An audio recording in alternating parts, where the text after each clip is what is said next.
Hey there, fellow educators, and honestly, anyone who's ever wondered what would happen if we actually listened to teachers for once. I'm Leah Cleary, and this is If Teachers Ruled the World. You know, after 25 years in the classroom, I've learned that teaching isn't really about having all the answers. It's about being brave enough to ask the right questions, and maybe, just maybe, admitting when we have no idea what we're doing, which, let's be honest, happens more often than we'd like to admit. So grab your coffee, or whatever, and let's talk about the real stuff, the messy, imperfect, sometimes beautiful reality of what it's like to shape young minds while trying to keep our own sanity intact. Because if we're going to change the world, we might as well be honest about what that actually looks like. All right, let's dive in.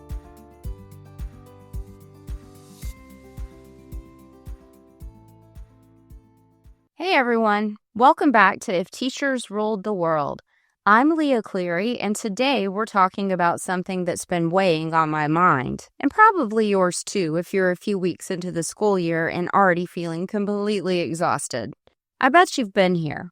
It's the night before grades are due, you've just finished dinner, you're already tired from a full day of work, and you sit down at your computer to enter final grades. You just have one or two more things left to do, and that's when it happened. You see the flood of makeup work in Google Classroom. It was all entered while you were eating dinner. Work that was due weeks ago.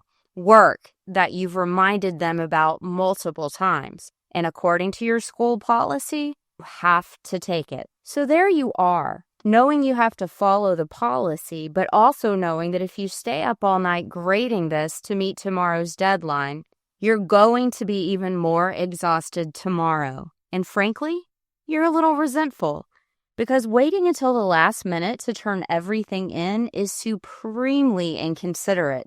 We know they don't mean it that way, but it sends the message that their time is more valuable than yours. If this scenario sounds familiar, then today's episode is for you. Here's what I've realized. Everyone, policymakers, students, sometimes even our colleagues and administrators, act like teachers have infinite time, like we can just absorb one more responsibility, one more last-minute request, one more emergency without it affecting anything else we're trying to do. But here's the truth. Our time is finite. Our energy is finite.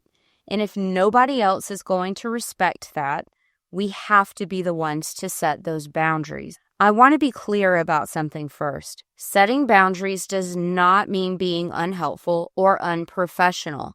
It means being strategic about how you use your limited time and energy so you can actually do your most important job well. Let's go back to that makeup work scenario.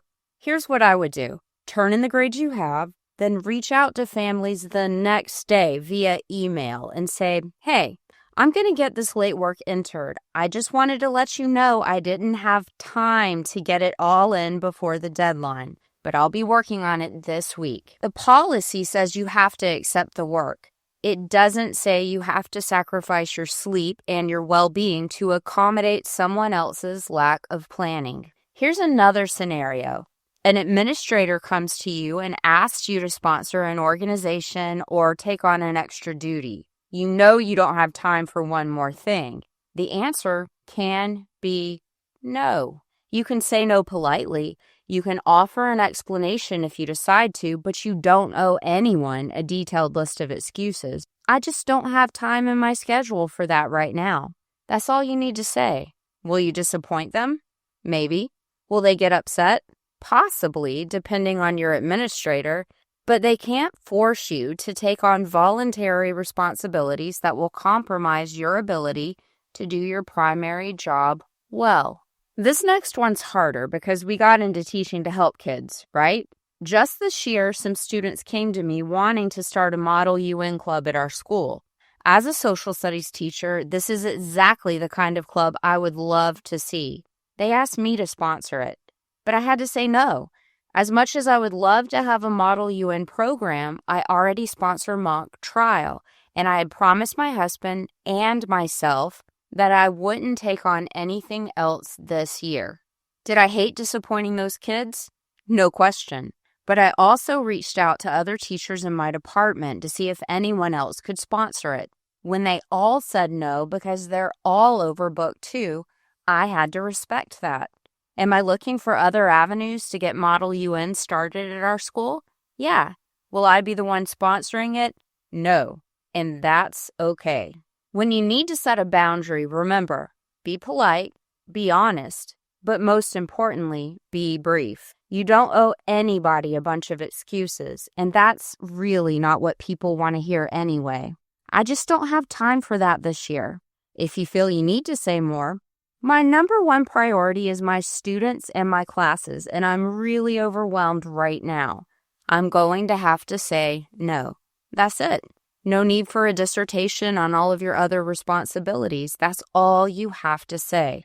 Now, I want to distinguish between boundaries and professional courtesy because there is an important difference. If a colleague of mine has a genuine emergency, they got a last-minute doctor's appointment, or they need to pick up their sick kid, I'm generally going to say yes to covering their class during my planning period. That's a professional courtesy, and it's part of being collegial. But here's how I handle it. I ask if their students can bring their work to my room so they can work independently while I continue with what I need to get done during my planning period. It's not ideal. I don't get to go to the bathroom, I don't get to make phone calls, but it's a way to help a colleague without completely sacrificing my own work time. Let me share what boundaries actually look like in practice for me because I think it's important to be realistic. I don't leave right at contract time every day.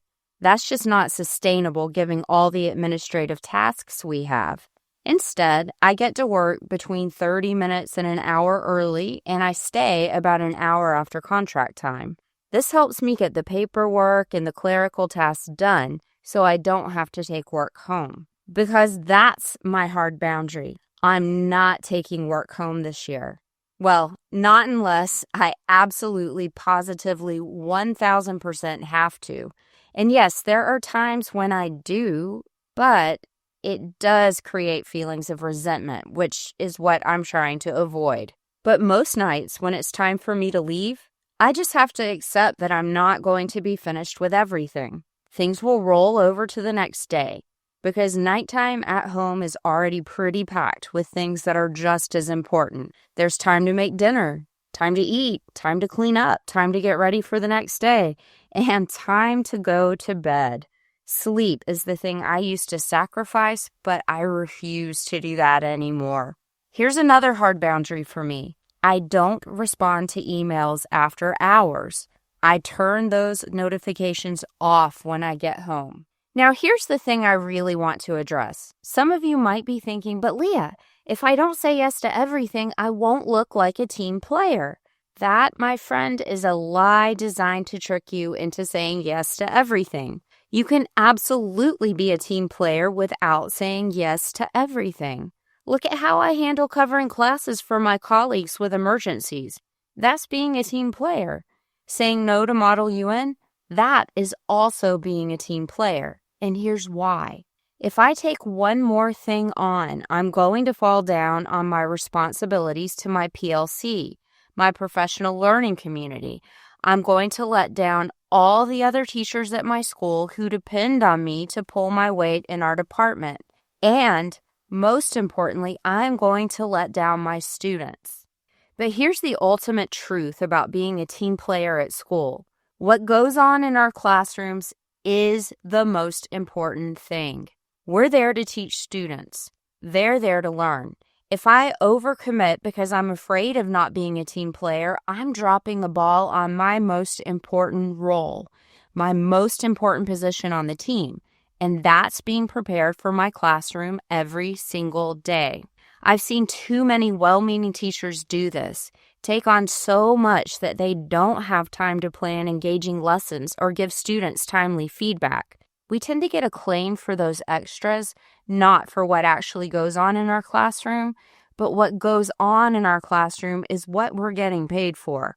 Here's something that might surprise you. There's research showing that people in authority positions respect clear boundaries more than we think they will. Let me say that one more time. There is research showing that people in authority positions respect clear boundaries. When you respect yourself enough to set limits, others are more likely to respect you too. I'll link to that research in the show notes. I'm also going to link to research on teacher burnout and attrition. A major cause is taking on too much. Policymakers and administrators should take note, but until they do, we have to take care of ourselves and each other. So here's what I want you to do this week. Identify one area where you need to set a boundary. Maybe it's not checking email after 7 p.m. Maybe it's not staying past a certain time unless there's a genuine emergency. Maybe it's saying no to the next voluntary committee you're asked to join. Start small. Practice that polite, honest, brief response. Remember that you're not being selfish. You are protecting your ability to do your most important job well. Here's what I want you to remember. Setting boundaries is not about being difficult or unhelpful. It's about recognizing that your time and your energy are finite resources that need to be protected so you can show up fully for what matters most, your students. If nobody else is going to respect your time, you have to. And when you do that, you're not letting your team down. You're making sure you can be the best team player possible where it counts most, in your classroom. Thanks so much for listening, and I'll see you next time on If Teachers Ruled the World. That's it for this week on If Teachers Ruled the World.